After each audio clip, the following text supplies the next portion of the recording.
یہ میرے سامنے کتاب ہے الدلائل الخیرات، جس کو لکھنے والے جو اس کے مصنف ہے وہ کتب زمانہ ابو عبداللہ محمد بن سلیمان جزولی رحمۃ اللہ تعالی علیہ، جنہوں نے یہ پوری کتاب یہ درود و سلام سے بری ہوئی یہ کتاب لکھ دی۔ اور یہ ہم دیکھتے رہتے ہیں نا کہ ہم تو یہ مناظرے کرتے رہتے ہیں کہ درود و سلام پڑھنا چاہیے، کون سا پڑھنا چاہیے، کون سا افضل ہے، کون سا نہیں ہے، جی ابراہیم پڑھیں یا یہ پڑھیں۔ اب یہ کتاب جو میں آپ کے سامنے پیش کر رہا ہوں، بلکہ یہ مشرق و مغرب بلکہ پورے مصر و شام ہر جگہ پر اس کتاب کو پڑھایا بھی جاتا ہے، اور بڑے بڑے صوفیاء اولیاء اس دلائل الخیرات کو پڑھتے رہے اور بہت سے مقامات کو حاصل کرتے رہے۔ اور اس میں انہوں نے اسی کتاب کے اندر سبب تالیف بیان کیا کہ میں نے اس کتاب کو کیوں لکھا، اس کتاب کو لکھنے کا جو سبب تھا وہ بیان کرتے ہیں۔ اور اسی طرح علامہ حسن ندوی نے دلائل الخیرات کی حاشیے کے اندر یہ نقل کیا کہ حضرت محمد بن سلیمان جزولی رحمۃ اللہ تعالیٰ نے یہ کتاب کیوں لکھی۔ اب یہ بیان کرتے ہیں کہ اس کے لکھنے کا جو سبب تھا وہ کیا سبب بنا۔ آپ فرماتے ہیں کہ ایک دن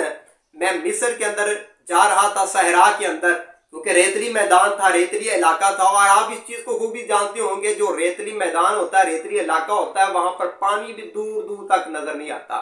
وہاں پر جانا، پانی نہ ملنا، یہ موت کے مترادف ہوتا ہے کہ بندے کو پانی نہ ملے اور پینے کے لیے بھی نہ ہو، وضو کے لیے نہ ہو۔ تو صحرا کی طرف جا رہے تو وہاں پر ایک کنواں نظر آیا۔ تو حضرت محمد بن سلیمان جزولی آپ رحمۃ اللہ تعالیٰ علیہ آپ فرماتے ہیں کہ میں نے یہ دیکھا کہ وہاں پر دور دور تک کوئی مکان بھی نظر نہیں آ رہا تھا، ایک کنواں نظر آیا اور اس کے اندر پانی بھی ہمیں مل گیا۔ اب ظاہر ہے اس مسئلے کو آپ خوب جانتے ہوں گے کہ تیمم اس وقت تک نہیں کیا جا سکتا جب تک پانی میسر ہو۔ اب پانی تو نظر آ رہا ہے، تو 10 قدم دائیں، 10 قدم بائیں، 10 قدم آگے اور پیچھے، اس طرح اس کو پانی کو تلاش کیا جائے، اگر مل جائے ٹھیک، اگر نہ ملے تو پھر تیمم کا حکم ہے۔ مگر یہاں پر پانی تو مل رہا ہے، مگر نکالنے کے لیے نہ ڈول مل رہی ہے نہ رسی مل رہی ہے، تو پانی کو کس طرح نکالا جائے۔ حضرت محمد بن سلیمان جزولی رحمۃ اللہ تعالیٰ علیہ آپ بیان فرماتے ہیں کہ نماز کا وقت ہو گیا، نماز کا وقت جا رہا تھا، ہم اسی پریشانی کے عالم میں کھڑے تھے اور ہمارے مریدین سارے ہم صفے باندھ کے کھڑے مر پریشان ہیں۔ تو ایک چھوٹا سا مکان تھا، بڑے اونچے مکان سے ایک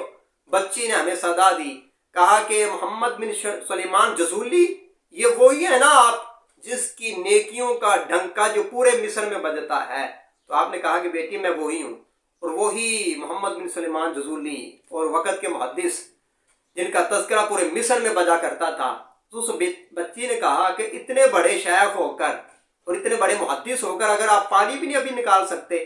تو اس محمد بن سلیمان جزولی رحمۃ اللہ تعالیٰ علیہ آپ کہنے لگے شاید بچی تو میری بات کو سمجھی نہیں ہے کہ ہمیں پانی تو مل گیا کنویں کے اندر، مگر اس کو نکالنے کے لیے نہ ڈول ہے نہ رسی ہے، تو ہم پانی کس طرح نکالیں؟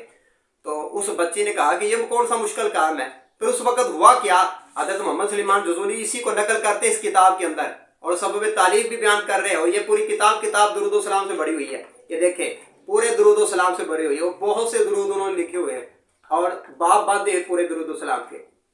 حضرات محتشم، اب حضرت سلیمان جزولی فرماتے ہیں کہ اس بچی نے اپنے منہ میں کچھ پڑھا،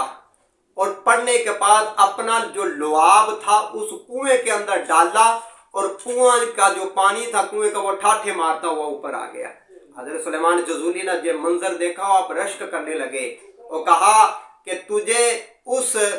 آپ نے کہا کہ مجھے یہ بتا تو صحیح، یہ اتنا بڑا مقام، اور تجھے قسم دیتا ہوں تو یہ بتا تو صحیح، یہ تجھے اتنے بڑے مقام اتنی چھوٹی سی عمر میں مل کیسے گئے؟ ہم تو اتنے بڑے شیخ اور محدث ہو گئے، ہم تو ٹک مارتے رہتے ہیں نا، ہم نے اتنی عبادت بھی کر لی، ہم نے اتنے نفل ادا کر لیے، ہم نے اتنے سجدے کر لیے۔ اب جتنے 2 سجدے کر لیے وہ کہتا سب سے بڑا مومن میں ہوں، جتنے چند مدرسے بنا لیے وہ کہتا سب سے بڑا مومن میں ہوں، اور جس نے ٹخنے ننگے کر لیے وہ سب سے کہتا مومن میں ہوں، مجھ سے بڑا کوئی مومن نہیں ہو سکتا۔ ہم تو یہ شور مچاتے ہیں نا درود و سلام کے حوالے سے کہ کون سا پڑھیں یا کون سا نہیں پڑھیں۔ اب دلائل الخیرات کے اندر امام محمد بن سلیمان جزولی رحمۃ اللہ تعالیٰ علیہ آپ بیان کرتے ہیں جب بچی سے پوچھا تو بچی نے کہا کہ تجھے معلوم نہیں ہے بکثرۃ الصلاۃ علی من کان اذا مشى فی البر والاکفر تعلقت الوحوش باذیالہ صلی اللہ تعالی علیہ وآلہ وسلم، فرمایا اس ذات اقدس پر کثرت سے درود